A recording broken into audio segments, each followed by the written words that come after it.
Hermanos, muy buenas noches.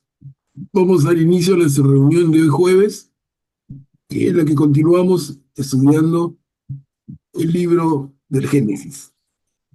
Nos quedamos en la reunión última en la entradita al diluvio, al gran diluvio universal. Nos quedamos ahí, como el Señor escoge a Noé y su familia. Hasta ahí nos quedamos. Vamos a ver cómo continúa la historia. Pero antes de empezar el estudio, hagamos una oración inicial. En esta ocasión va a estar a cargo nuestra hermana Rita. Adelante, Rita. Hermanos, buenas noches. En el nombre del Padre, del Hijo, del Espíritu Santo. Amén. Jesús Maestro, que has dicho, donde están dos o tres reunidos en mi nombre, allí estoy yo en medio de ellos. Quédate con nosotros porque estamos reunidos para meditar y comulgar con tu palabra. Tú eres el Maestro y la verdad. Ilumínanos para que comprendamos mejor las sagradas escrituras. Tú eres el guía y el camino. Haz que seamos dóciles en tu seguimiento.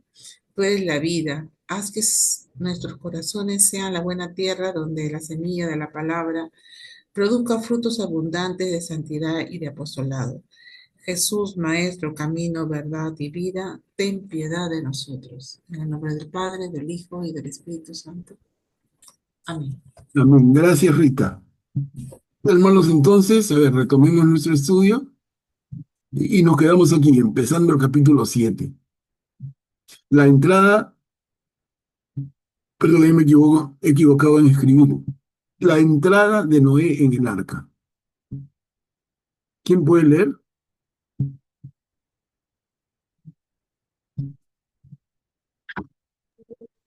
Yo puedo leer, Manuel Pablo. Adelante. Gracias. Entonces el Señor dijo a Noé, entra en el arca junto con toda tu familia, porque he visto que eres el único verdaderamente justo en medio de esta generación. Lleva 7 parejas de todas las especies de animales puros y una pareja de los impuros, los machos con sus hembras, también 7 parejas de todas las clases de pájaros, para perpetuar sus especies sobre la tierra. Porque dentro de 7 días haré llover durante 40 días y 40 noches, y eliminaré de la superficie de la tierra a todos los seres que hice. Y Noé cumplió la orden que Dios le dio.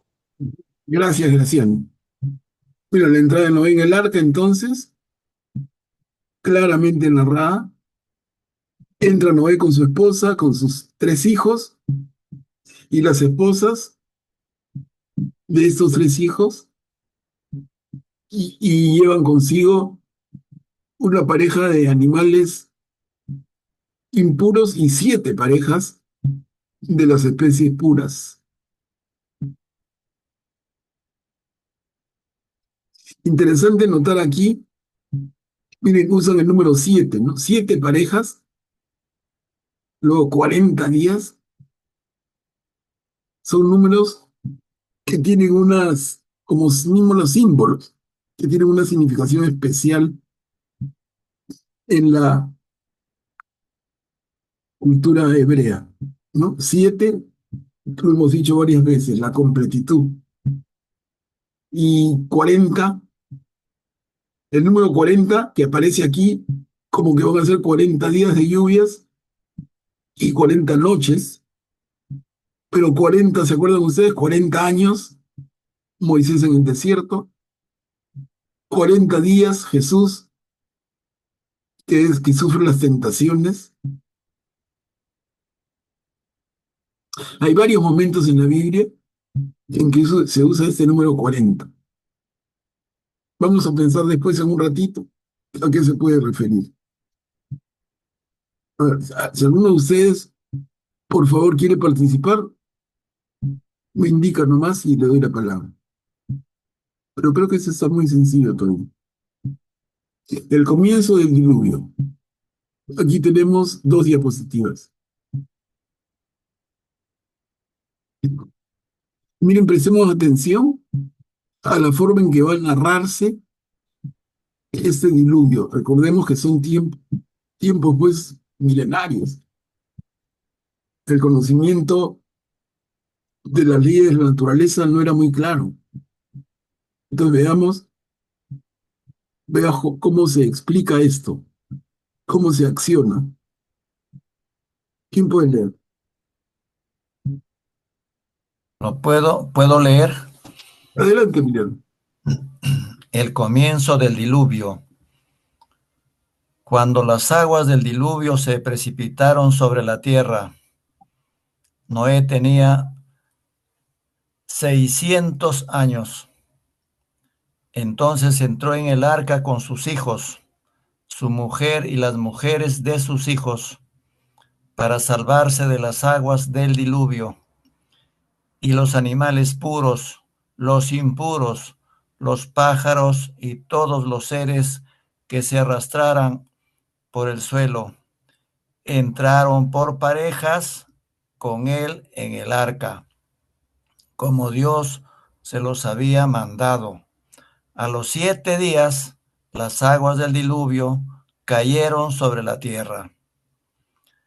Noé tenía 600 años y era el 17º día del segundo mes. Ese día desbordaron las fuentes del gran océano y se abrieron las cataratas del cielo. Y una fuerte lluvia cayó sobre la tierra durante 40 días y 40 noches.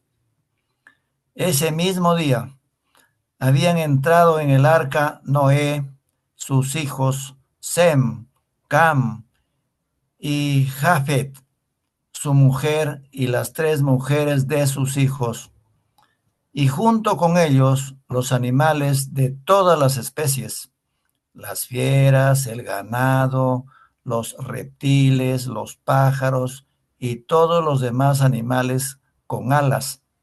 A ver, continuamos. Entiendo por favor. Un poquito. Todas las clases de seres que están animados por un aliento de vida entraron con Noé en el arca. Y lo hicieron por parejas, machos y hembras, como Dios se lo había ordenado. Entonces el Señor cerró el arca detrás de Noé. Bien, Graciano, Emiliano, gracias. Miren, el Señor cerró el arca. Es como decir que selló el arca. La impermeabilizó, de manera que no entraba agua, no entrara agua. Y la tremenda lluvia, del tremendo diluvio.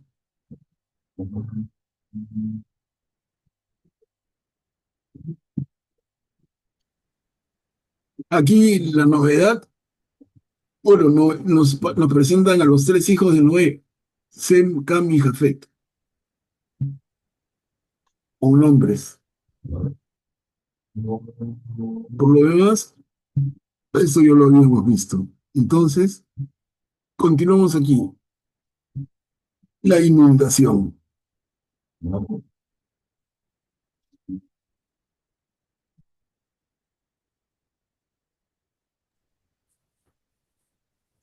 El diluvio se precipitó sobre la tierra durante 40 días.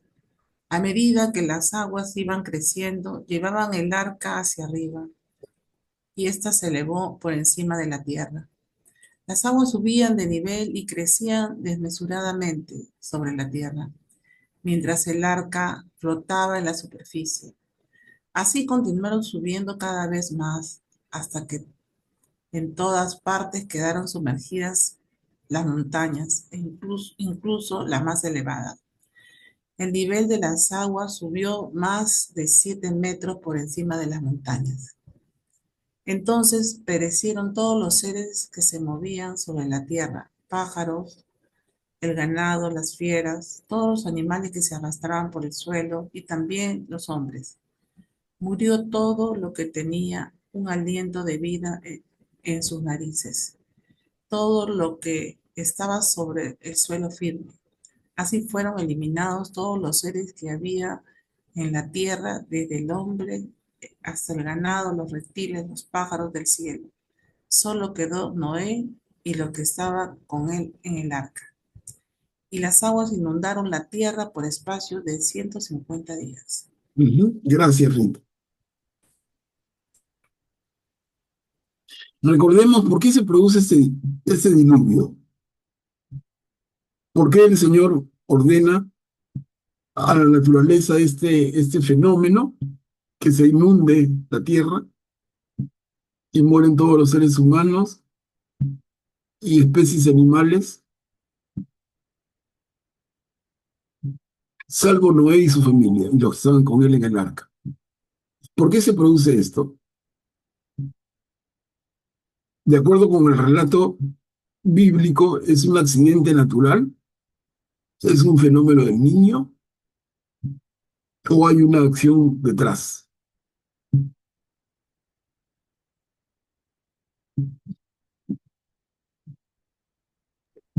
Augusto, adelante. Porque los pueblos habían, buenas noches, porque los pueblos se habían alejado de Dios, estaban en un camino que los iba apartando cada vez más de Dios y estaban llegando a hacer barbaridades, ¿no?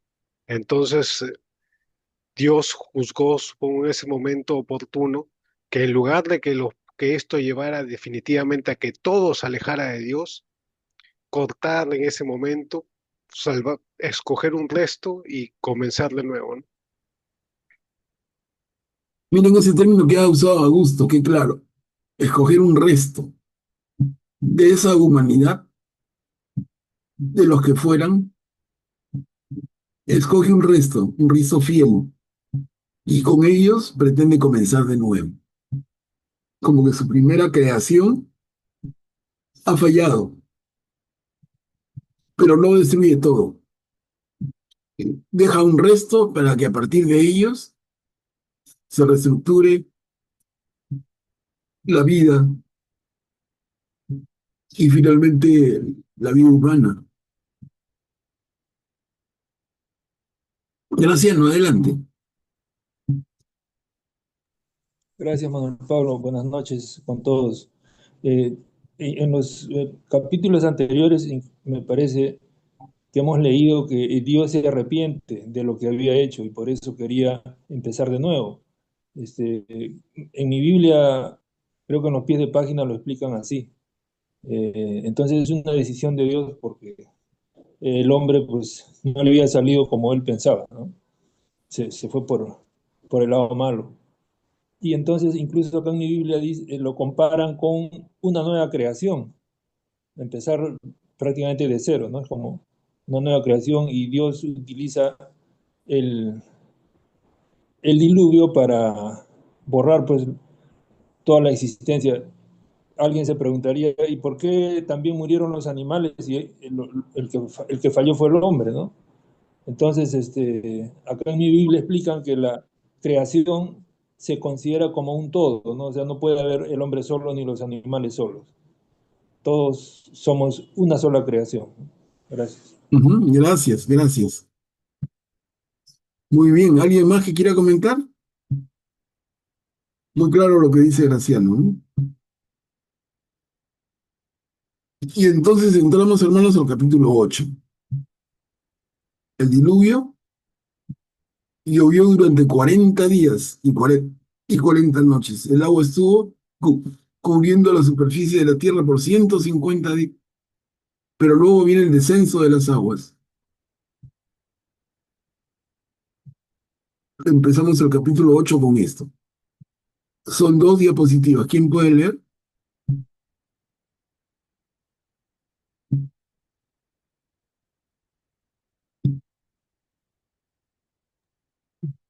Entonces Dios se acordó de Noé y de todos los animales salvajes y domésticos que estaban con él en el arca.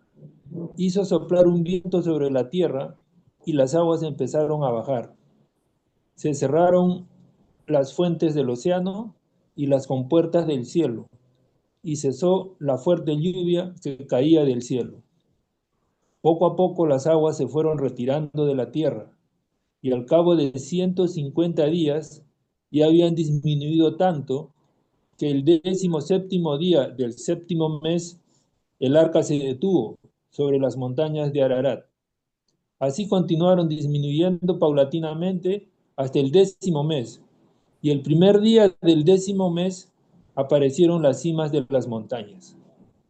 Al cabo de 40 días, Noé abrió la ventana que había hecho en el arca y soltó un cuervo, el cual revoloteó yendo y viniendo hasta que la tierra estuvo seca.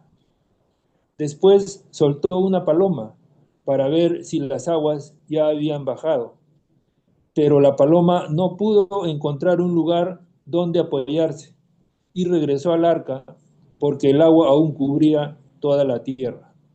Noé extendió su mano, la tomó y la introdujo con él en el arca. ¿No? A ver, y continuamos. Luego esperó 7 días más y volvió a soltar la paloma fuera del arca. Esta regresó al atardecer, trayendo en su pico una rama verde de olivo. Así supo Noé que las aguas habían terminado de bajar. Esperó otro día, la paloma no volvió. La tierra comenzó a secarse en el año 601 de la vida de Noé. El primer día del mes, Noé retiró el techo del arca y vio que la tierra se estaba secando. Y el 27º día del mes, la tierra ya estaba secando. Ajá.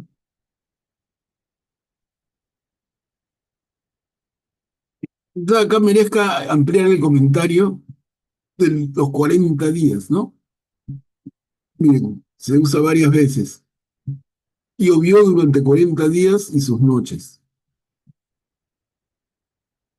Luego, cuando deja de llover, al cabo de 40 días, Noé abrió la ventana que había hecho en el arca, suelta el cuervo, luego suelta la paloma. Entonces, si podemos conversar un ratito, si les parece, sobre los 40 días. ¿Qué viene a representar esos 40 días? Como les decía al inicio, 40 años del pueblo con Moisés en el desierto, 40 días Jesús puesto a prueba en las tentaciones en el desierto, acá 40 días de lluvias y luego 40 días para que se seque la tierra. ¿Qué vendría a representar el número 40?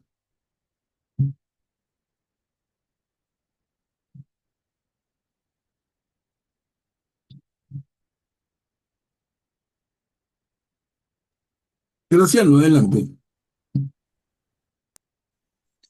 Gracias. Eh,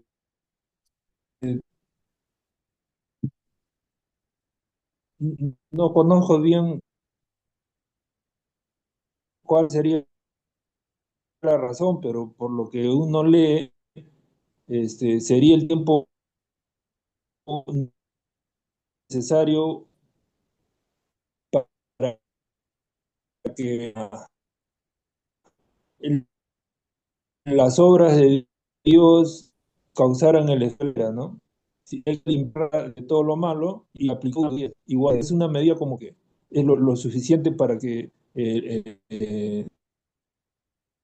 Dios haga su Graciano, se te escucha bien entrecortado. efecto, su trabajo sobre nosotros. Se Es escucha lo que bien puedo entrecortado. yo deducir de estas lecturas, ¿no? Sí, Gracias. Graciano, se te escucha demasiado entrecortado. Yo te pediría, Ah, disculpen, no. ¿sabes qué? Si puedes salir y volver a entrar, seguramente va a mejorar. Ok, eso voy a hacer, gracias. Sí, sí, gracias. Pero sí se entendió la posición de Graciano. A ver, escuchémonos un poquito más. Augusto, adelante. Eh, Podría representar un tiempo de prueba o incluso de purificación, ¿no? Excelente. Excelente, Augusto, muchas gracias. Eso es. Eso es, ¿no? Miren los 40 días de Jesús en el desierto, al inicio del Evangelio. Los 40 años del pueblo guiado por Moisés en el desierto. Y acá los 40 días de la lluvia, del diluvio. Y luego 40 días para que seque la tierra. Como bien dice Augusto, entonces, este número 40 está claramente relacionado con el tiempo de purificación, el tiempo de limpieza, el tiempo de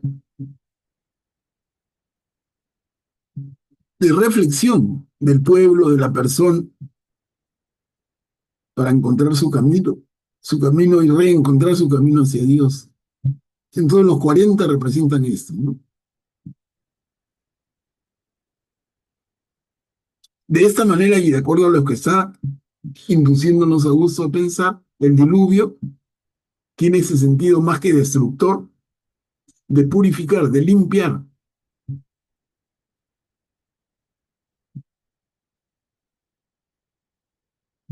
Graciano, adelante.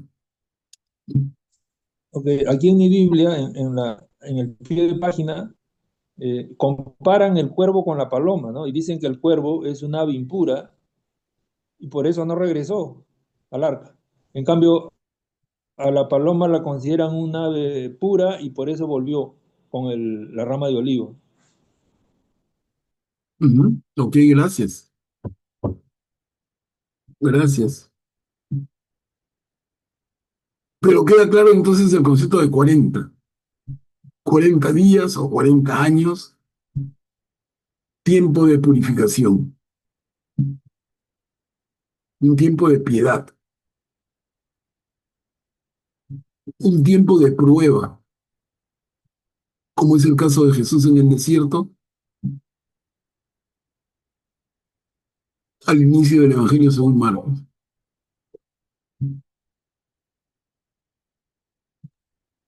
Ya, no, adelante.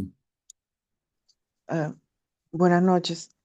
Sí, también con relación a los 40 años, tenemos como ejemplo de Israel que 40 años vagó para llegar a la tierra prometida, como un tiempo de preparación y de purificación. También Elías, ¿no? Que fue 40 días y 40 noches para llegar al monte Horeb. Y el término de la cuaresma, ¿no? Que nosotros estamos en un tiempo de preparación y de purificación. Excelente.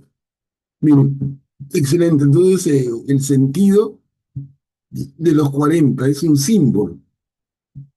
Y detrás de ese símbolo encontramos todo lo que ustedes están comentando tan precisamente.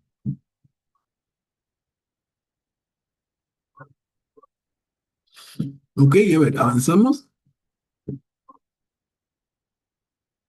La salida del arca. ¿Quién puede leer? Sí, sí, sí se puede.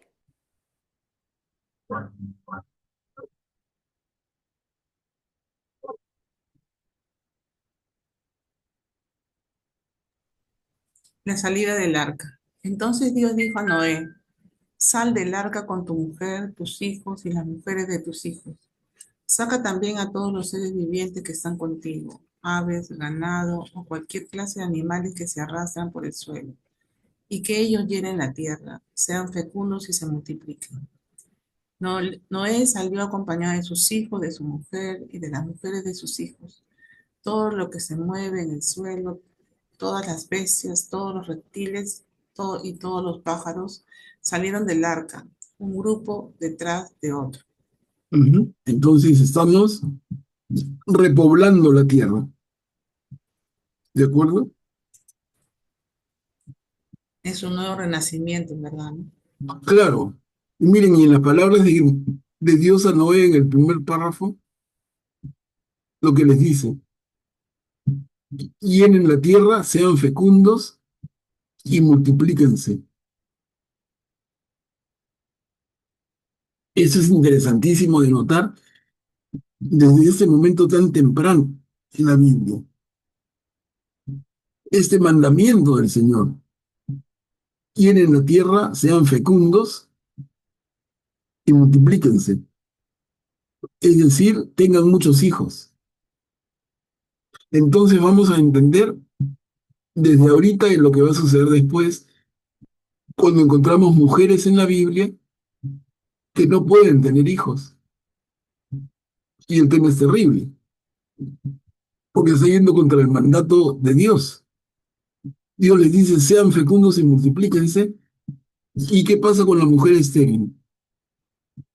Van a pensar ellos que es una mujer a la que el Señor no ha favorecido. ¿Y por qué? ¿Qué pecado cometió? ¿Qué falta? ¿Qué pecado cometido? ¿No? Para tenerlo presente. Porque luego vamos a ver varias mujeres importantes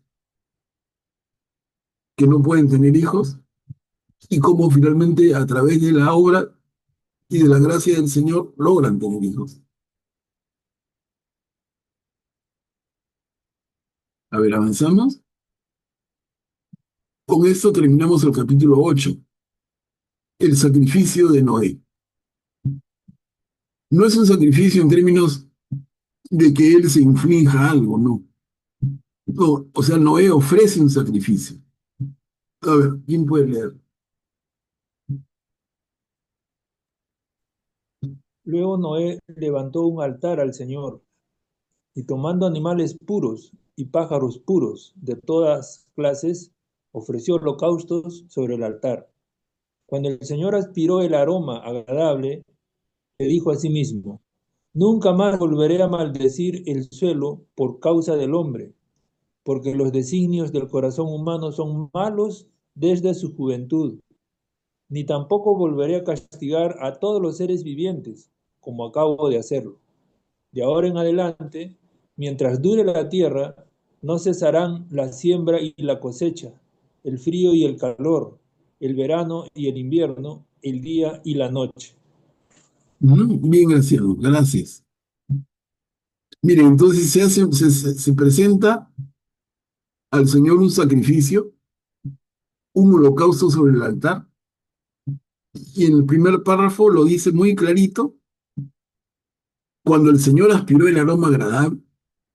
Miren, o sea, el Señor lo pone en una figura tan humana, como hemos dicho varias veces en el ejemplo, que es tan directo, no es como que tú estás cerca de una parrillada y te parece delicioso el aroma.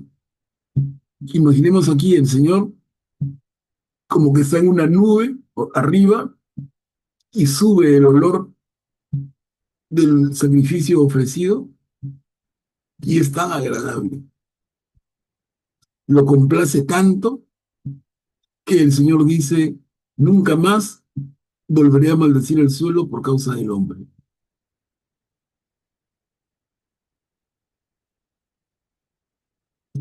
Adelante, Guillermo. José Manuel Pablo, quisiera que me expliques entonces lo que quiere decir esta parte, porque los designios del corazón humano son malos desde su juventud.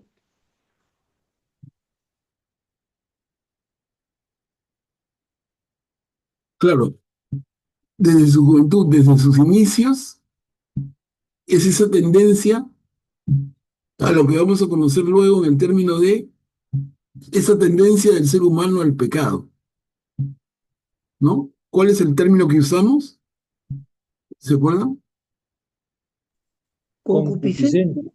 Exacto, ¿no? Exacto. Entonces, los designios del corazón humano son malos desde su juventud.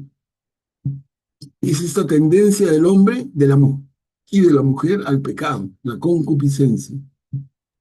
Entonces dice, ok, la forma de corregirlos nunca más será maldecir el suelo, no volveré a castigarlos con una inundación tamaña.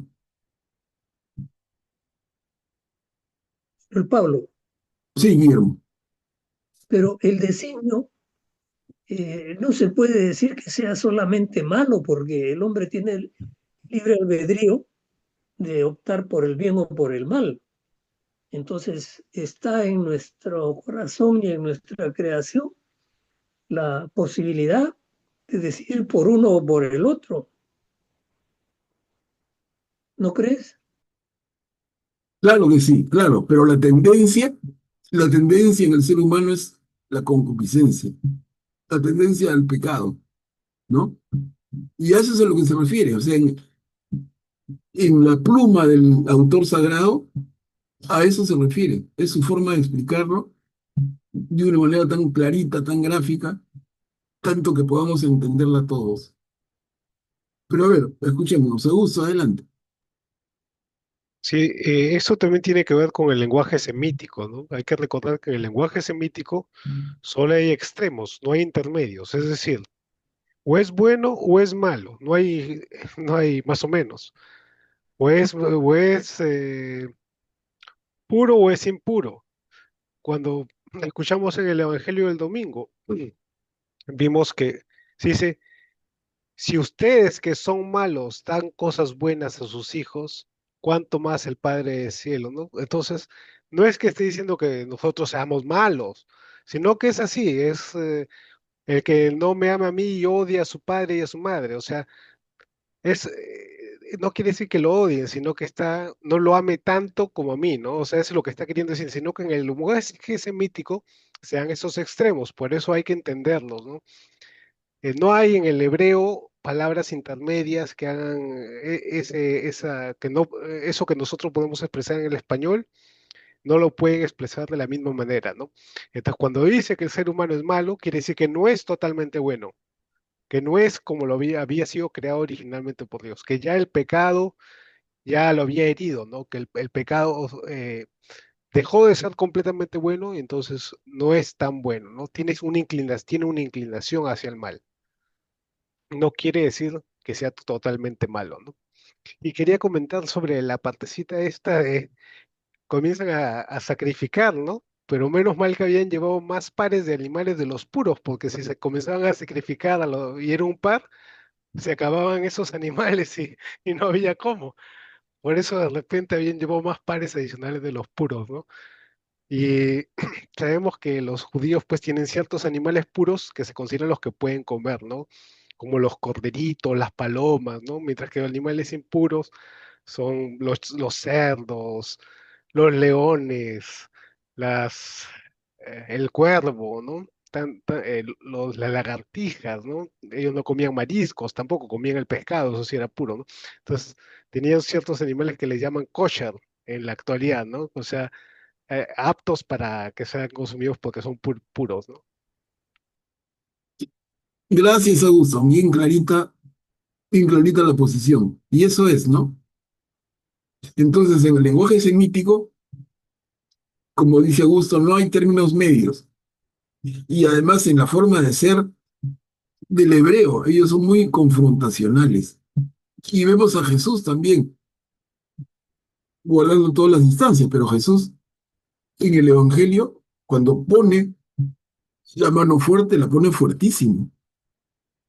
Es el estilo, es la cultura. Y no se andan con rodeos.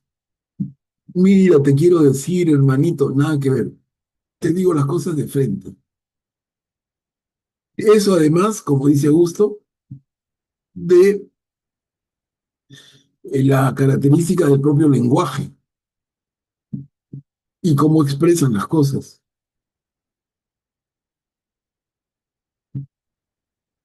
Diana, adelante. Una consulta. Aquí cuando están hablando de animales puros e impuros, no los definen, pero sí los definen en Levítico. Es igual como cuando hablan que los descendientes de Set empezaron a hablar el nombre de Dios y eso no se ve el nombre de Dios y se ve más atrás, ¿no? En Éxodo. Quiere decir que el Génesis, que es el comienzo, el Bereshit, ese no ha sido escrito antes que los otros libros, Exacto, sino, ¿no? ¿Es así? Eso exacto, que Diana. Es exacta la conclusión a la que llegas y a la que llegan un montón de exégetas estudiosos de la Biblia. Se estima que el libro de Génesis va teniendo varias redacciones, ¿no? Pero la redacción final está por el orden del siglo V y coincide con el retorno del exilio babilónico, imagínense. O sea, el libro no es que no existiera, había una tradición oral que se iba llevando de generación en generación.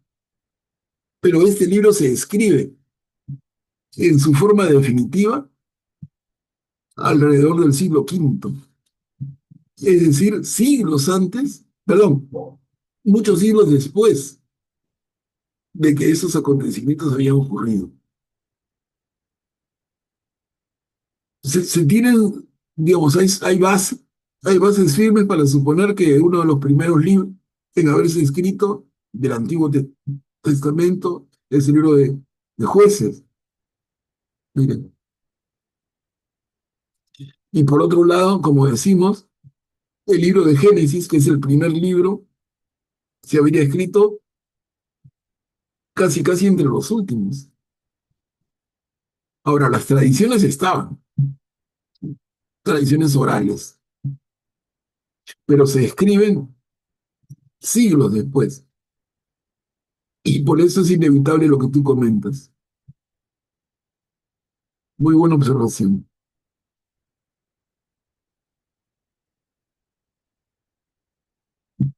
A ver, avanzamos.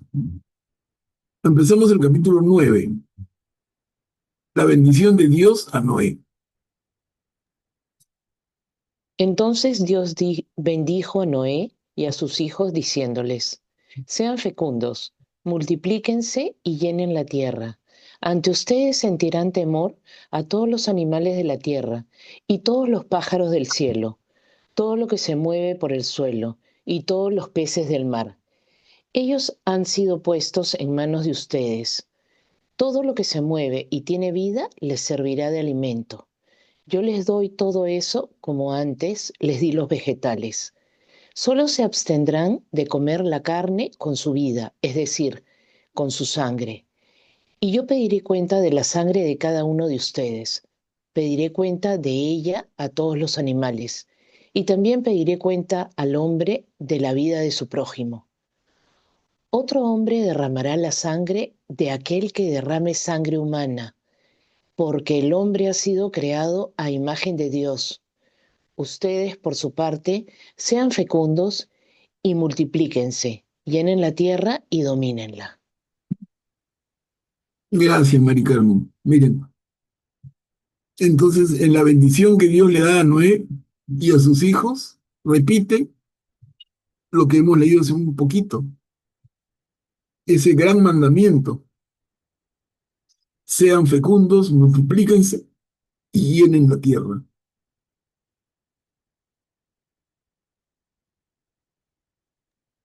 Pero Pablo, Sí, Guillermo. eh, me parece que el tema de la redacción no estuviera claro. Ante ustedes sentirán temor a todos los animales. Me parece que no está bien dicho. Ante ustedes sentirán temor todos los animales de la tierra, debería ser. Sí, es correcto. Claro, todos los animales se van a someter al ser humano.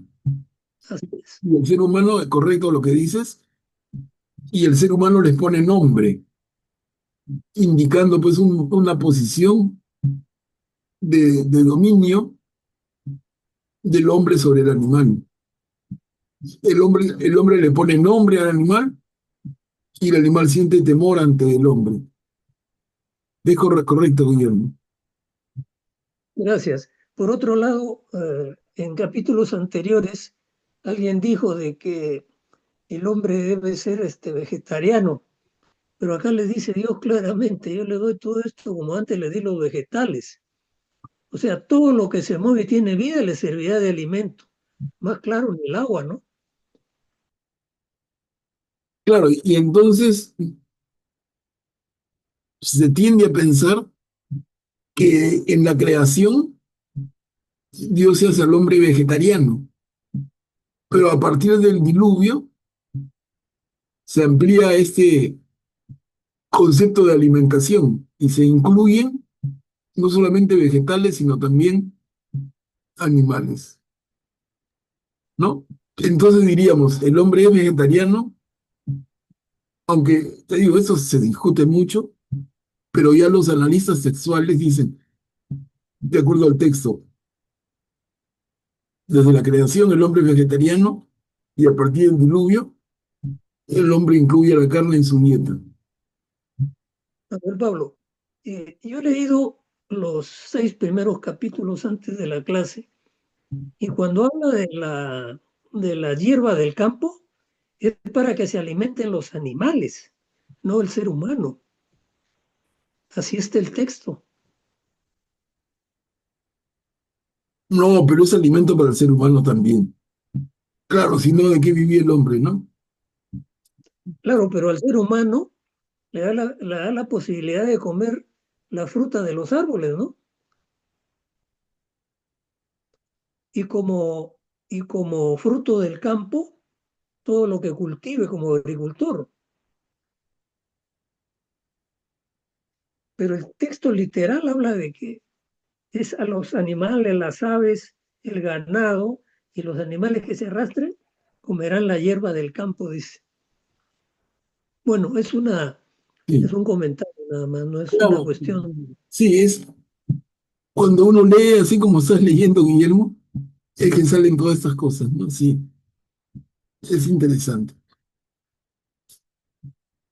Y miren cómo aclara acá algo que luego se comenta y nos preguntamos, ¿qué significa comer la carne consumida? Y felizmente acá se aclara, porque luego ya no se aclara. Entonces, si lo tenemos claro desde el comienzo, va a estar claro siempre. Alguien dice, ¿cómo vas a comer la carne con su vida? ¿Pero a qué se refiere? Se refiere a la carne con su sangre. O sea, el animal vivo no debe ser comido.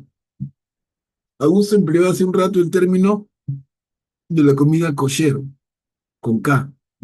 Y la comida kosher justamente incluye, uno, alimentos permitidos, porque hay una serie de no permitidos. Número dos, cómo se sacrifica al animal que el ser humano va a comer. Tienen un cuidado y un arte realmente en el sacrificio. Y luego, cómo desangran al animalito sacrificado y separan la sangre, como que lo cuelan y lo dejan gotear y separan su sangre para cumplir con eso de que no comer la carne con su sangre, la carne con su vida. Y cuando luego damos mención a las leyes de Noé, una de ellas dice no comer al animal con su sangre, no comer la carne con su sangre. Perdón, no comer la carne con su vida, dice. No comer la carne con su vida, uno dice, ¿qué? Qué cosa tan rara, pero se refiere a esto, ¿no? Como digo, felizmente acá está aclarado.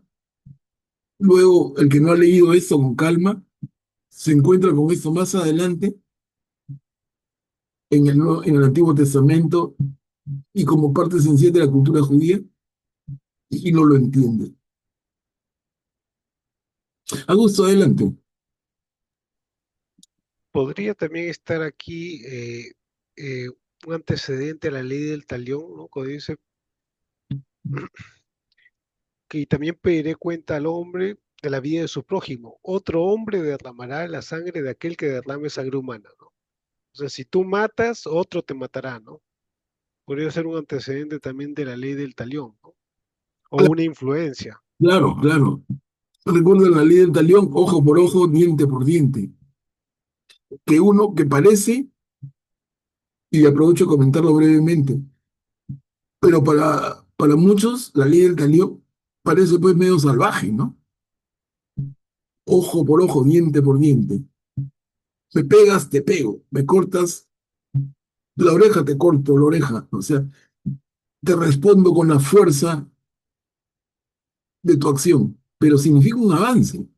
¿En qué sentido? en el sentido de que no es que, oye, si tú me golpeas, te rompo la cabeza. Si tú me cortas la oreja, te mato, ¿no? Se dan cuenta que la respuesta estaría absolutamente desproporcionada. Y la ley del talión, en ese sentido, es un avance. Que la, que la, entre comillas, la venganza vaya en proporción de la falta. Tu respuesta en proporción de la falta. Me golpearon, entonces te golpeo. Pero no me golpeaste, entonces te mato. Eso era antes de la ley del talión. Lo comento porque entonces la ley del talión, que podría parecer algo bien primitivo y salvaje, definitivamente implica un avance contra la situación anterior a ella, que era la desproporción total entre la falta y la respuesta. Graciano, adelante.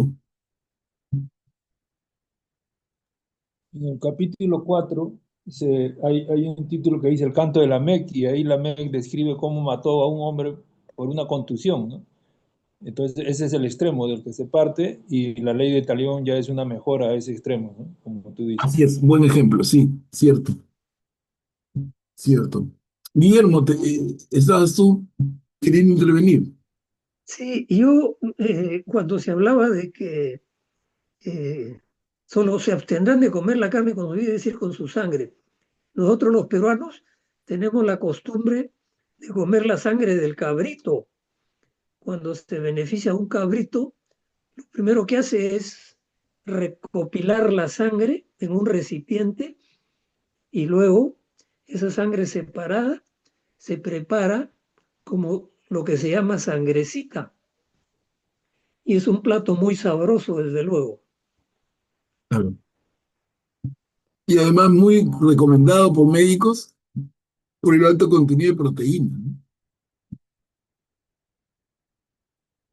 Pero aquí dice, no, no dice que no comas la sangre, sino que no comas la carne con la sangre. Como no comas al ternero que sacrifiques con su leche, ¿no? Lo va a decir en otro momento. O sea, no es que no tomes la leche, pero que no prepares al animal con su leche, que no prepares la carne del animal con su sangre, sepárala.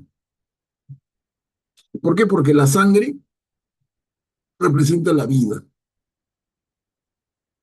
Por eso cuando hablamos incluso en términos del sacrificio de Jesús, ese es mi cuerpo, ese es mi sangre, ¿no? Entonces el cuerpo de Jesús, la carne de Jesús y su sangre es su vida. Se dan cuenta la sutileza en el lenguaje de ellos, que en el lenguaje nuestro no es tan claro, y por eso es necesario detenerse y explicarlo. Augusto, adelante. Pero digamos que en nuestro caso generalmente no separamos con tanto cuidado como los judíos, ¿no? Cuando se cocina, o sea, se cocina muchas veces el animal con un poco de sangre, ¿no? Adentro. Sin embargo, dado que pertenecemos nosotros a la nueva alianza, ya no hay, como lo dice San Pedro y San Pablo, ya no hay alimento impuro o puro para nosotros, ¿no? Todo está permitido comerlo, ¿no? Bueno, y salvo que sea algo sacrificado para los ídolos, pero no porque sea prohibido de sí, sino por el ejemplo que puede dar a alguien, ¿no? Y puede escandalizar a alguien, ¿no? O sea que esto cambia para nosotros, ¿no? Ujú. Así es correcto. Diana, adelante. Una pregunta, porque acá en mi Biblia de Jerusalén latinoamericana dice en el capítulo 9:4, solo dejarán de comer la sangre con su alma, es decir, con su sangre. Y en la de Jerusalén, bueno, dice ahí, como está escrito acá. ¿Por qué lo digo? Porque muchas veces los testigos de Jehová siempre quieren decir, se basan en esto, ¿no? Lo que para respetar no comer sangre ni tampoco hacerse sus transfusiones, porque dice que está la vida en la sangre, pero que el alma en realidad es lo que es la vida. O sea, el cuerpo tiene una vida, o sea, tiene un alma. El espíritu tiene una vida, tiene un alma. Y ellos em, no distinguen una separación. Entonces nos preguntan siempre, ¿y qué? ¿Muere el alma o muere el espíritu? Entonces lo entiende un poco literal. No sé cómo lo entiendan ustedes. Diana, ¿puedes leer otra vez, por favor, tu cita Ya. de la Biblia de Jerusalén? Dice, solo dejarán de comer la sangre con su alma, es decir, con su sangre. La sangre con su alma, es decir, con su sangre. O sea, como que da Sí. la vuelta, ¿no? Solo dejarán de comer la carne con su alma, Ay, ay, ay. Ay, ay. es decir, con su sangre. Claro, y ahí es donde me dices Que que, alma significa vida. que el alma significa vida. Sí. A ver, no sé si alguien quiere comentarlo.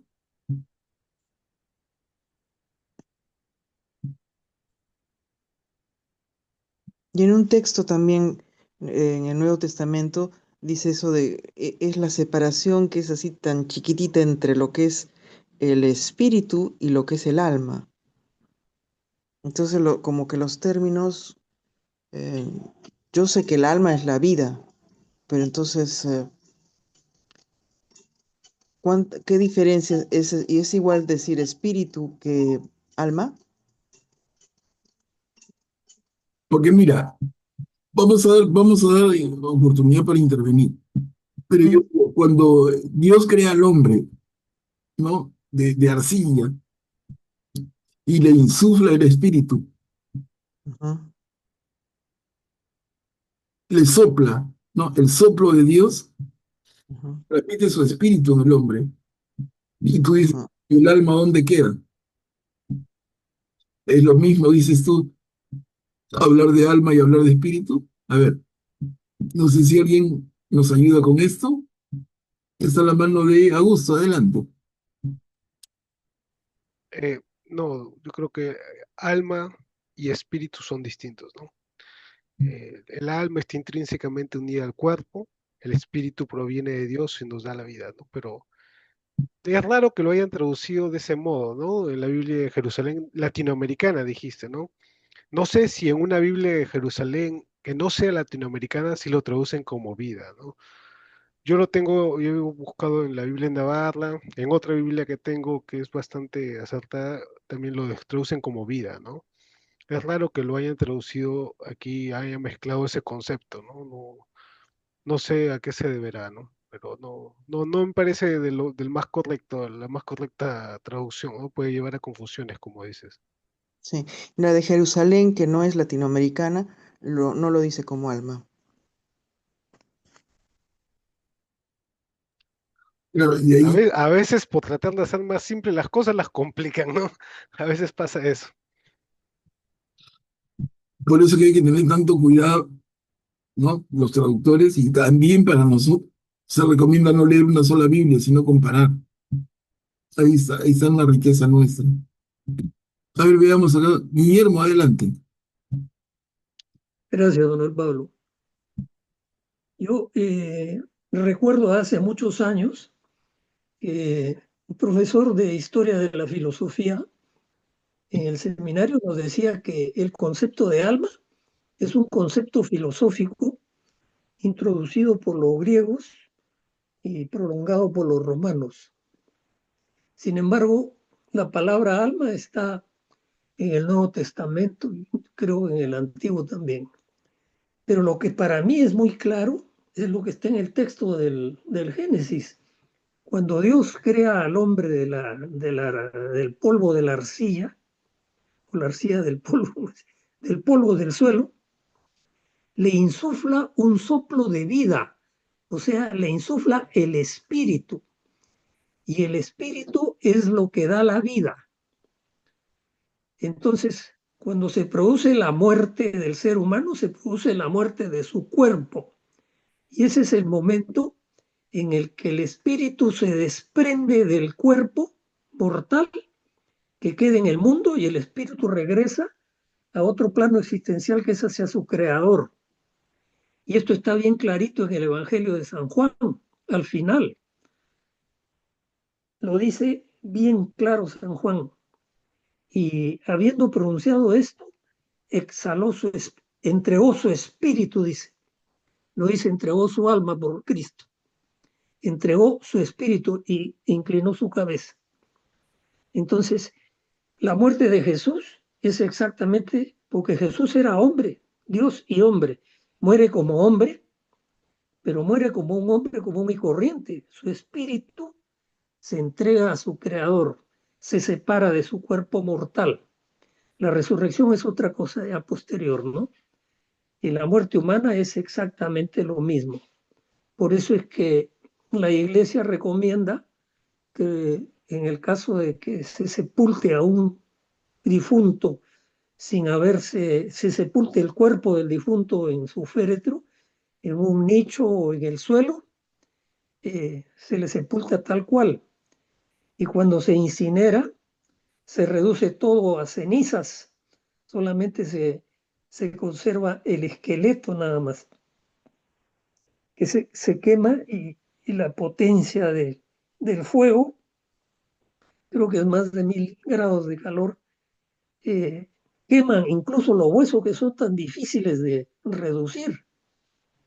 Y la urna en la que le entregan las cenizas a los deudos está ahí, no es arena, ni es polvo literalmente, es una masa que tiene una cierta consistencia, como gránulos pequeños, y lo digo por experiencia. Gracias. Gracias, Guillermo. Gracias. A ver, Verónica, adelante.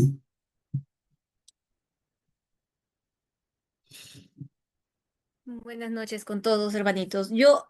Tengo acá una Biblia latinoamericana, la roja, y acá me dice, lo único que no deben comer es la carne con su alma. Y tiene una aclaración, dice, es decir, con su sangre. Aquí creo que es más claro, ¿no? ¿Qué es lo que es como, qué es lo que interpreta como alma? Ahí ya nos está diciendo que es la sangre en sí.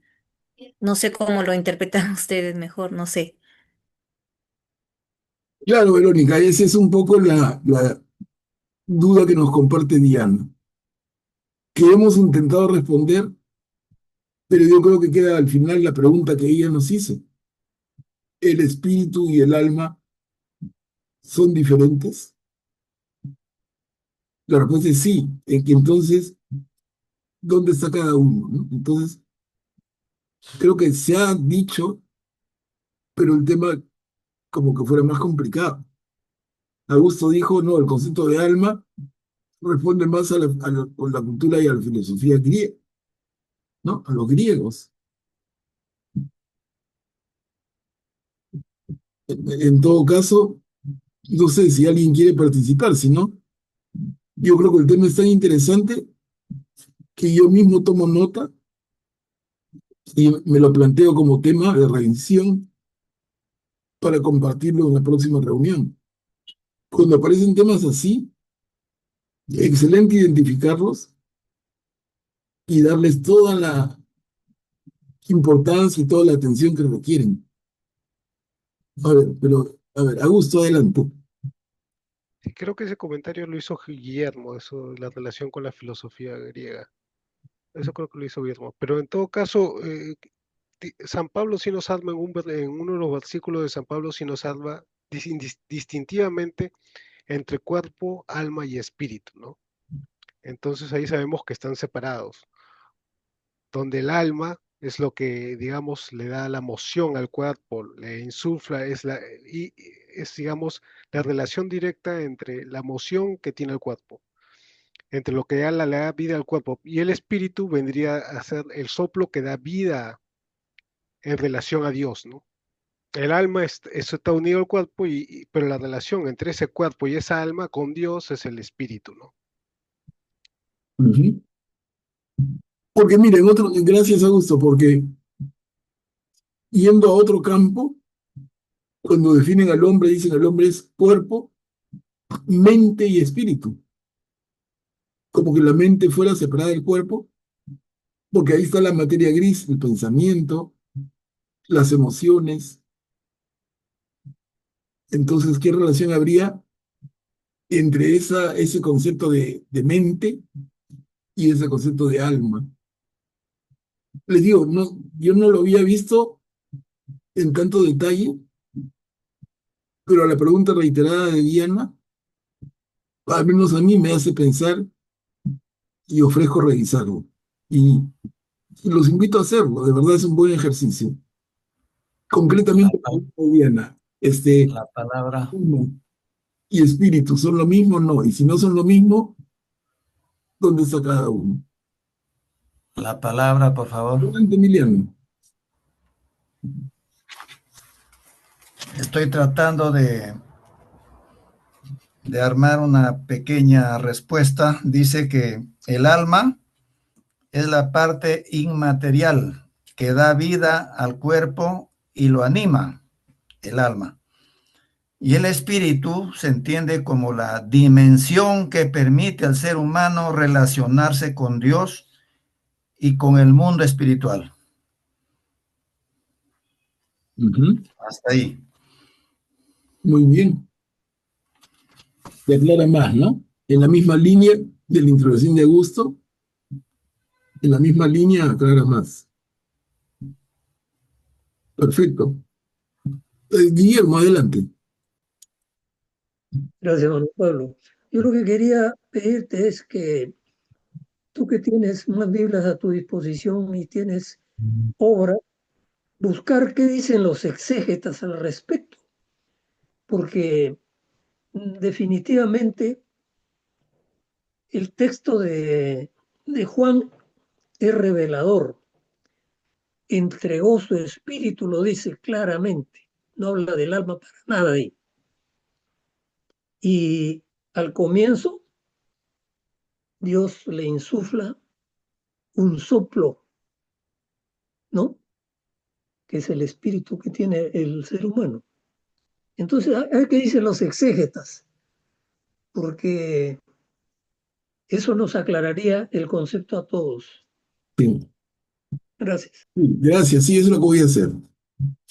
Muy pertinente, porque, como repito, el tema merece atención y merece más reflexión. Cuchi, adelante. Gracias, buenas noches. En primer lugar, pedimos siempre por las benditas almas del purgatorio.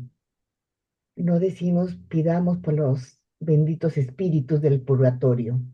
Ya hay una diferencia. Espiritualidad y almas son dos cosas, dos estados distintos.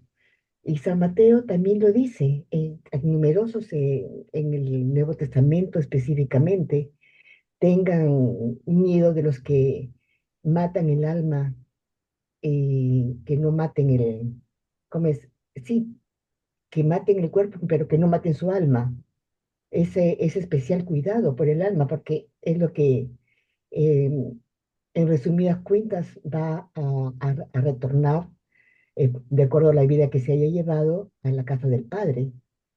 Por eso las indicaciones son referentes al alma y el espíritu nos permite espiritualidad, esa conexión de verdad definitiva, concreta con Dios. Y sí, son dos cosas que pueden parecer iguales, pero no lo son, al fin y al cabo. Gracias. Ujú, gracias, Cuchi. Mira, más a favor de revisar el tema más a fondo, ¿no? Sí, excelente. En buena hora, hermanos, porque es como que uno da por sentado, ¿no? Pero alguien como Diana nos pone, a ver, ¿cómo es esto? Y de verdad que hace pensar. Entonces sería bonito compartir, y cada uno, no solamente yo, todos los que tengan un poquito de ganas y tiempo, investiguen un poco más, lo compartimos, empezando la próxima reunión. Creo que vale la pena muchísimo. ¿El alma y el espíritu son diferentes? Sí. A ver, explícamelo, ¿no? Explícame en qué está la diferencia. Y Cuchi ha agregado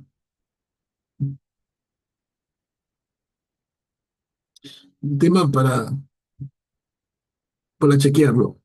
Como dice Guillermo, revisando diferentes Biblias, qué dicen los estudiosos, qué dicen los padres de la iglesia también.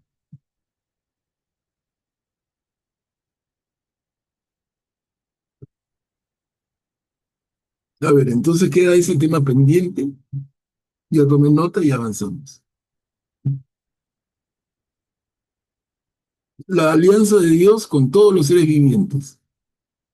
¿Quién puede leer? Es una diapositiva. Y Dios siguió diciendo a Noé y a sus hijos, además, yo establezco mi alianza con ustedes, con sus descendientes y con todos los seres vivientes que están con ustedes, con los pájaros, el ganado y las fieras salvajes, con todos los animales que salieron del arca, en una palabra, con todos los seres vivientes que hay en la tierra. Yo estableceré mi alianza con ustedes. Los mortales ya no volverán a ser exterminados por las aguas del diluvio, ni habrá otro diluvio para devastar la tierra. Dios añadió, este será el signo de la alianza que establezco con ustedes y con todos los seres vivientes que los acompañan para todos los tiempos futuros. Yo pongo mi arco en las nubes como un signo de mi alianza con la tierra. Cuando cubra de nubes la tierra y aparezca mi arco entre ellas, me acordaré de mi alianza con ustedes y con todos los seres vivientes, y no volverán a precipitarse las aguas del diluvio para destruir a los mortales. Al aparecer mi arco en las nubes, yo lo veré y me acordaré de mi alianza eterna con todos los seres vivientes que hay sobre la tierra. Este, dijo Dios a Noé, es el signo de la alianza que establecí con todos los mortales. Gracias, Cuchi. Miren, hermanos, qué lindo cómo representa el autor sagrado, cómo representa a Dios como un ser humano que tiene una memoria frágil, que tiene que ser recordado, y dice, para acordarme de la alianza que estoy estableciendo con ustedes, haré aparecer el arco iris, ¿no? El arco iris entre las nubes, y Dios lo mira y dice, caramba, ¿no? Que pare de llover. Otro diluvio no va a haber. El arco iris como signo de mi alianza, dice el Señor.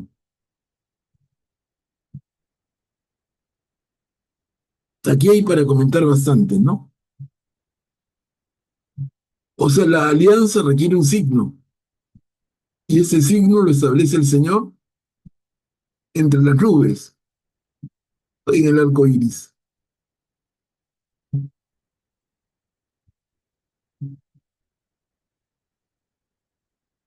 Cuando lo vea, el Señor se va a acordar de la alianza.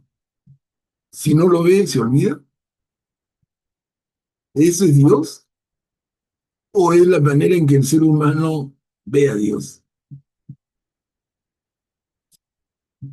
Guillermo, adelante. Gracias, Manuel Pablo. Quiero solamente resaltar el énfasis de las palabras del Señor en el texto. En el segundo párrafo, las 3 primeras líneas dicen claramente, ¿no? Y luego, del primer punto seguido, dice, Cuando cubra de nube la tierra y aparezca mi arco entre ellas, me acordaré de mi alianza con ustedes y con todos los seres vivientes, y no volverán a precipitarse las aguas del diluvio para destruir a los mortales. Punto. Seguido. Al aparecer mi arco en las nubes, yo lo veré y me acordaré de mi alianza eterna con todos los seres vivientes que hay sobre la tierra. Esto es casi lo mismo que dice en el anterior, de un punto aparte a otro punto aparte, ¿no? Pero para mí es el énfasis que le pone el Señor a sus palabras de que ese será el signo. Claro, Él no podemos pensar que se va a olvidar, ¿no? Pero como tú dices, quizás es para que nosotros los seres humanos, al ver el arco iris brillar en el cielo, recordemos esta parte del Génesis de la alianza de Dios con toda la humanidad. Gracias. Claro. O sea, necesitamos señales, ¿no? A Jesús mismo le piden señales. Danos una señal de que tú eres. Y Jesús le contesta, ¿se acuerdan? No le daré más señal que la señal de Jonás, de estar 3 días en la barriga de la ballena. O sea, este pedir señales. Interesante el argumento de Guillermo. Esto es para Dios, para que Dios se acuerde. ¿Es que Dios tiene mala memoria? ¿O es para nosotros, para recordarnos esa alianza que tenemos también nosotros con Dios? Es que el Señor en esta alianza, que es como un contrato de mutuo, uno adquiere derechos y obligaciones, ¿no? Entonces el Señor nos dice, yo los protegeré y los bendeciré, pero ustedes séanme fieles. La alianza es un toma y daca, no es solamente de un lado.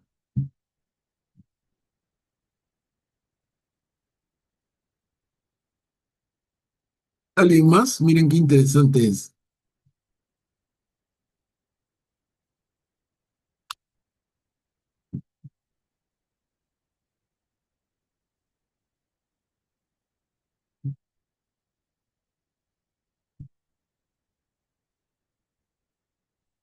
Porque luego vamos a adelantar, pero de todas maneras vale jugar un poquito, sin profundizar. Pero luego el Señor va a renovar su alianza con Moisés. Y a Moisés le va a decir que en señal de esa alianza el hombre se marque en el cuerpo y en la circuncisión. Digo, me estoy adelantando, ese es en el libro del Génesis, que viene a continuación. Pero es una marca, es un signo, es una señal. Entonces, el arco iris es una señal de la alianza del hombre con Dios, de la alianza que renueva el Señor con Noé. La circuncisión es un signo, es una señal de la alianza del hombre con Dios, en la renovación de la alianza con Moisés.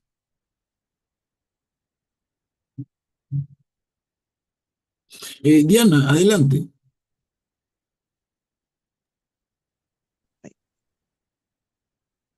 Perdón. También podría ser al inicio em, el Shabbat, el día de reposo, lo consideraban también como una alianza entre el pueblo de Israel y Dios, y ese día de descanso. Era como el día de la creación, ¿no? También. También como señal, como signo. Vale, vale, ¿no? Entonces, vale, Diana. El Señor, luego de su creación, hace una alianza con el ser humano, con su creación, y establece señales. El respeto del sábado o el Shabbat,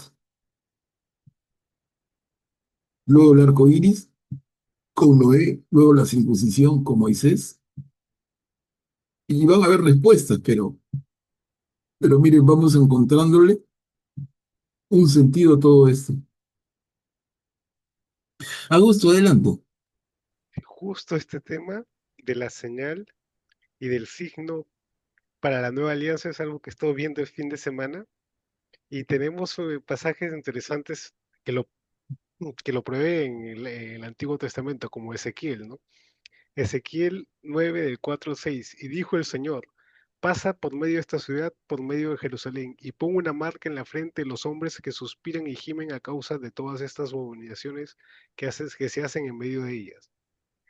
Y a los otros les dijo a mis oídos: pasen por la ciudad detrás de él y maten. Su ojo no tenga lástima ni tenga compasión, pero no se acerquen a ninguno de los cuales tengan esta marca, ¿no? Y esto tiene relación también con el libro de Apocalipsis, Apocalipsis 7, del 2 al 24, que dice: y vi a otro ángel subiendo del oriente, tenía un sello del Dios vivo, y llamó a gran voz a cuatro ángeles de quienes les fue dado hacer daño a la tierra y el mar, diciendo: no le hagas daño a la tierra, ni al mar, ni a los árboles, hasta que marquemos con un sello la frente de los siervos de nuestro Dios. Y habla de los 144,000 sellados, ¿no?, de todas las tribus de Israel, ¿no? Y es curioso porque en el hebreo Ezequiel, ese símbolo es es el UO, que es una letra que parece una cruz, ¿no? Y esa es incluso es un tipo de cruz cristiana, ¿no? Y por eso está en relación con la señal de la cruz, ¿no? Que es el símbolo, es la señal, el símbolo de aquellos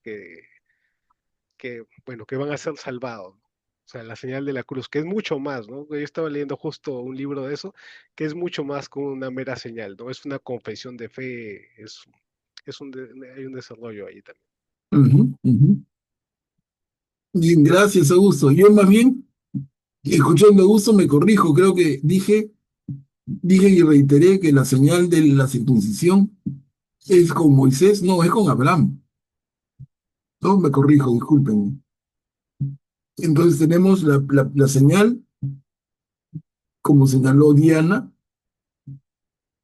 del Sabbat, la señal del arco iris con Noé, la señal de la circuncisión con Abraham, una señal con Moisés, vendría a ser la sangre del cordero, que marca las puertas de la casa de los judíos, y el ángel de la muerte pasa por delante, porque la casa que no estaba marcada con la sangre del cordero, el ángel de la muerte entraba y mataba al primogénito, tanto el primogénito varón como el primogénito de los animalitos. Entonces hay como, y luego Augusto ha sumado otros ejemplos. Interesante, ¿no? Los signos, las señales, que son necesarias para el hombre mucho más que para Dios. Es que Dios tiene mala memoria, es que se olvida de su promesa. No es más bien que el hombre se olvida constantemente de sus promesas a Dios. Y eso lo vemos en todo el Antiguo Testamento. Y lo seguimos viendo luego. Y lo seguimos viendo en la iglesia y estamos en el siglo XXI como un ser humano que se sigue olvidando y sigue dando la espalda a Dios. Entonces los signos, las señales, qué importantes son. En el Evangelio, según Juan, Jesús hace 7 signos, ¿no? Desde la conversión del agua en vino en la boda en Caná hasta la resurrección de Lázaro. Hace 7 signos también, 7 señales. Podemos pensar, ¿van en el mismo sentido? Claro, hay un gradiente de menos a más que va de acuerdo con el proceso de revelación, pero va en la misma línea. Entonces el Señor establece una alianza con los seres vivientes y eso se sella y junto con ellos se establecen signos, símbolos. En el matrimonio entre una mujer y un hombre, también hay un símbolo de la alianza, que son los anillos, el aro de bodas.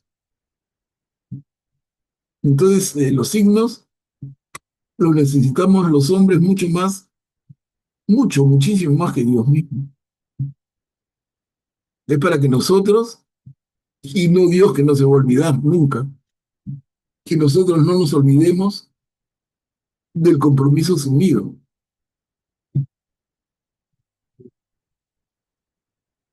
A ver, avanzamos un poquito más.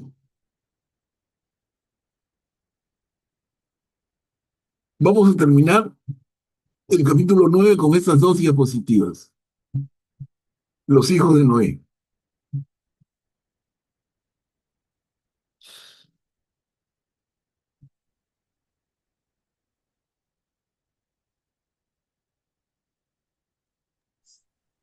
Los hijos de Noé que salieron del arca fueron Sem, Cam y Jafet. Cam es el padre de Canaán.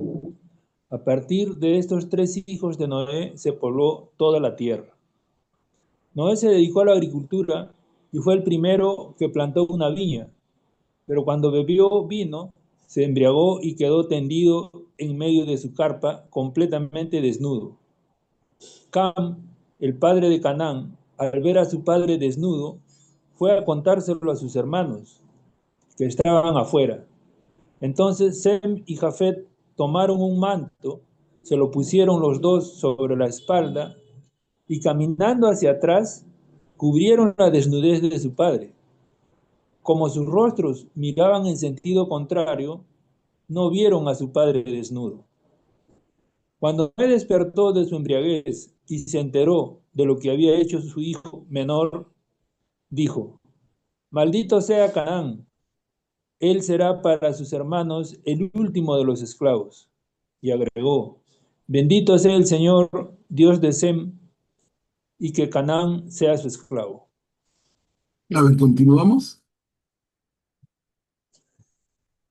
Que Dios abra camino a Jafet, para que habite entre los campamentos de Sem, y que Canaán sea su esclavo. Después del diluvio, Noé vivió 350 años, y en total vivió 950 años. Al cabo de ellos murió. Gracias, Graciano. Hermanos, miren, eso que hemos leído es un tema difícil también. No nos habla de los hijos de Noé. Noé plantó una viña, produjo vino y sin experiencia previa, ¿no? Porque uno como que no tenía idea que si bebía demasiado, qué rico esto, qué rico este licor, qué rico esta agüita, y, y se metió una tremenda borrachera. Se embriagó y quedó tendido en medio de su carpa, completamente desnudo. Y nos dice el texto que Cam, el padre de Canaán, al ver a su padre desnudo, fue a contárselo a sus hermanos, y lo que ha leído, muy bien, Graciano. Y cuando Noé se despierta del embriaguez, maldice a Canaán, a Cam y a su descendiente, de una manera absolutamente feroz. Entonces yo le preguntaría cómo explicar eso. ¿Cuál es el pecado que comete Cam contra su padre? Aparentemente en el texto nos dice que lo vio desnudo.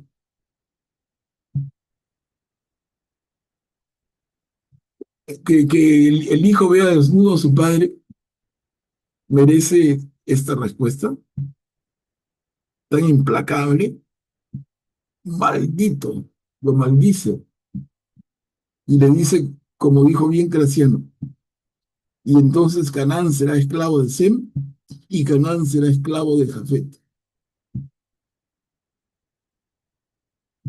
La pregunta entonces sería, ¿cuál es el pecado de Cam para que merezca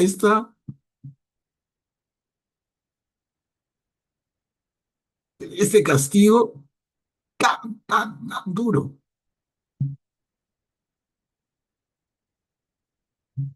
Guillermo, adelante. Gracias, hermano Pablo. Yo lo que pienso es que Cam se sorprendió al verlo a su padre porque todo el tiempo lo veía sobrio y vestido, etcétera, ¿no? Y lo ve como había quedado después de beber el vino y se sorprende. Quizás su pecado está en salir y comentarlo a sus hermanos. El texto no dice en qué términos se lo comentó, pero recordemos lo que dice mucho tiempo después el Señor Jesús, ¿no? Lo que hace impuro al hombre no es lo que entra por la boca, sino lo que sale por la boca, porque sale del corazón. Entonces, él algún término empleó para decirle a sus hermanos que su padre estaba como estaba. Y sus hermanos, con mucho respeto, tomaron la manta y se la pusieron a sus espaldas y fueron retrocediendo para no caer en lo que ellos consideraban una falta, ver a su padre en esa situación, ¿no? Eso es lo que más o menos puedo interpretar de esta lectura. Gracias. Gracias, Guillermo. Gracias. A ver, ¿alguien más? ¿Alguien más que quiera compartir? El tema es, ¿cuál es el pecado tan grave que comete Cam? Adelante, Augusto. Bueno, hay distintas interpretaciones sobre este tema. Voy a leer esta nota que es bien interesante de esta Biblia. Dice, definitivamente la frase que dice descubrirás la desnudez tiene una connotación sexual. Eso sí está definitivo, ¿no? Hay distintas personas que creen que, que eso se puede deber a que Cam abusó sexualmente de su padre, ¿no? Mientras estaba borracho.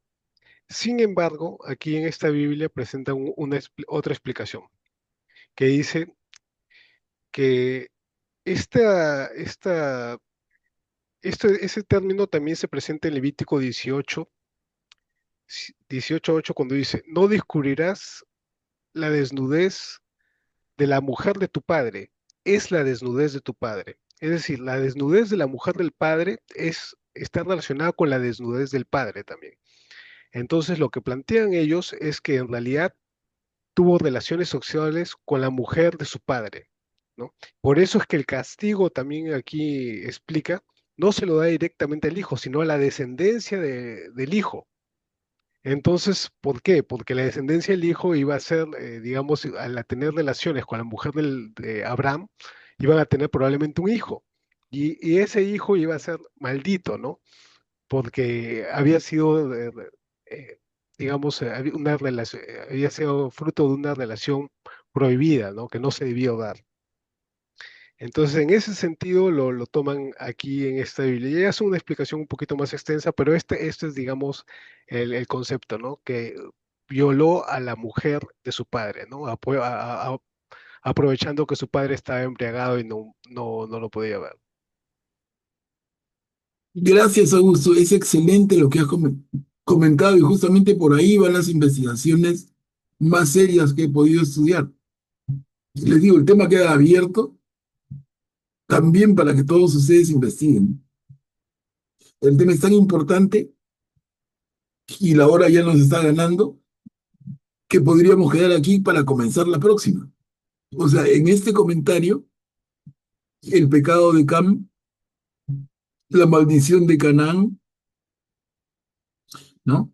Podemos quedar para empezar la próxima. Pero yo quiero reiterar lo que ha dicho Augusto, que está clarísimo.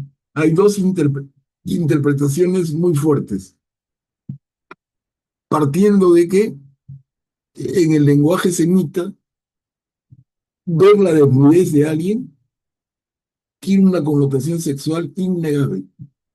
No significa verlo desnudo como nosotros podemos pensar hoy en esa época y ahora, padre e hijo, no es que compartan y hasta calatos, ¿no? Pero por ahí el varón se cambia, de repente después de hacer deporte, o para entrar a la piscina se baña, se cambia el padre, se cambia el hijo ve al padre desnudo. Y a eso no se refiere. La desnudez y ver la desnudez de alguien, repito, como ha dicho Augusto, clarísimo, tiene una connotación sexual absoluta. Y es una connotación sexual en el sentido de un- una relación sexual. Entonces, uno, Ocam tiene relación con su padre, que borracho no se da cuenta. Ocam tiene una relación con la esposa de su padre. Y por eso tiene mucho más sentido la maldición a Canaán, que va a ser hijo de Cam. Y miren lo que sale a colación.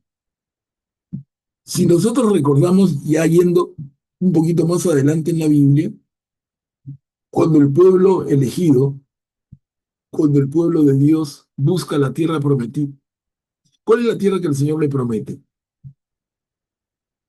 Miren, ¿cuál es la tierra que el Señor le promete al pueblo y a la cual el pueblo, luego de salir de la esclavitud en Egipto, tiene acceso? Ya no guiado por Moisés, sino La tierra de Canaán. la tierra de Canaán, perfecto, Guillermo. La tierra de Canaán. Miren, establezcan la relación. Les digo, no es muy difícil y lo podemos tocar con mucho más calma en la próxima reunión. Pero miren entonces, Noé se embriaga, Cam tiene relaciones con la mujer de Noé. La mujer de Noé tiene un hijo que se llama Canaán. Canaán es maldito, se va, forma una gran nación, un territorio que es Canaán, en honor a él mismo, y sobre esa heredad es que los descendientes de Sem van a acudir como, como buscando la tierra prometida. Les digo como un adelanto, pero por ahí es que está la investigación actual. Y esto hace sentido, porque si no, ¿por qué a un pueblo X que se llama Canaán, le quitan la tierra? Es que no eran cualquier pueblo, eran el pueblo maldito desde el tiempo de Noé. Le digo, para que piensen e investiguen un poquito, porque por aquí vamos a comenzar la próxima, ¿no? Junto con el tema de alma-espíritu, retomamos aquí. A ver, Graciano, adelante. Gracias, hermano Pablo. Aquí en el pie de página de mi Biblia dice, en este caso, ver la desnudez del padre era una ofensa a su autoridad y por lo tanto es motivo de la condena a Canaán. Con esta narración se maldice a Canaán y se lo destina a ser siervo de Sem. Detrás de esta historia está la voluntad de establecer la preponderancia de Israel sobre los pueblos cananeos con quien compartía la tierra.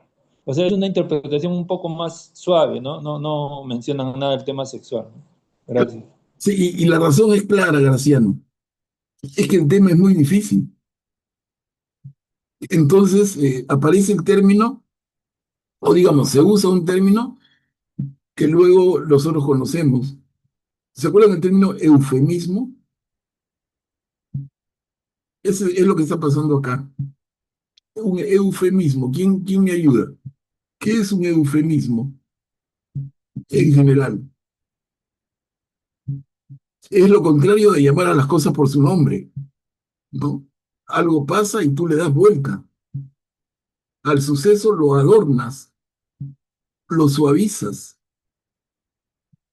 Podemos pensar también para la próxima en ejemplos de eufemismos que no tengan que ver con esto para que se nos haga más claro. Cuando tú quieres decir algo y lo suavizas todo lo que quieras.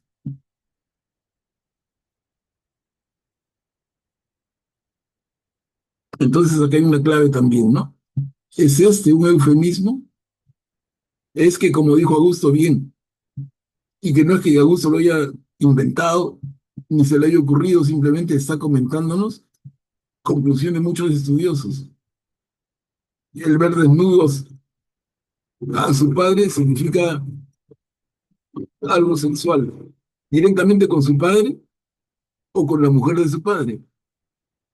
Y lo segundo tendría más fuerza cuando vemos que Canaán, hijo de Cam, es el que recibe toda la maldición.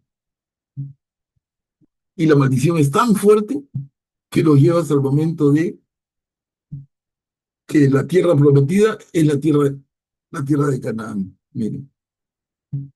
Guillermo, adelante. Gracias, Manuel Pablo. Yo quería preguntarte, ¿la mujer de Noé no era la madre de Cam, Sem y Jafet?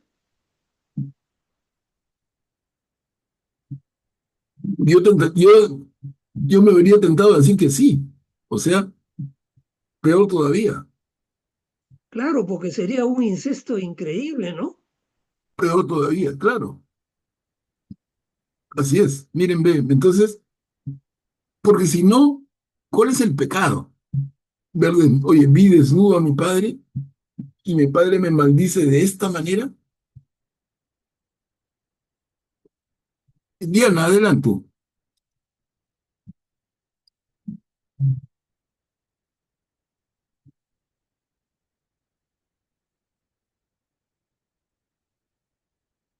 Diana. Perdón, creo que también refuerza la maldición de Noé a Canaán cuando le dice, maldito sea Canaán, siervo de siervos sea para sus hermanos. Canaán vendría a ser nieto de Noé y también hermano de madre, por esta relación incestuosa que estamos pensando, de Jafet y Sem. Entonces es el siervo de los otros dos, ¿no? Hijo de Cam, ¿no? Sí, así es, Diana, gracias. Pero miren, les digo, el tiempo nos ha ganado, y justo nos agarra en un momento espectacular, un tema muy delicado. Yo no quiero transmitirles algo como que fuera palabra cerrada, no, no, es un tema de investigación. Pero piénsenlo, denle vueltas, busquen, vean el pie de página de sus Biblias, en una y otra. Donde más pueden encontrar una pista es en la Biblia de Jerusalén. Ahí la pista está más clara, en el sentido de connotación sexual, pero tampoco abunda.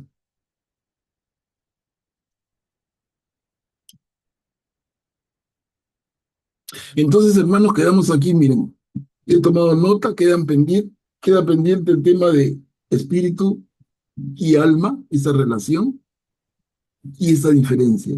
Y queda el tema de eufemismo en general y el eufemismo en particular en este caso, si es que lo es, si es que lo confirmamos. Miren, y acá retomamos. ¿Ok? Entonces, vamos a quedar aquí. No sé si alguno de ustedes quisiera hacer una intervención final. Yo lo hago, Manuel Pablo. Sí, a ver.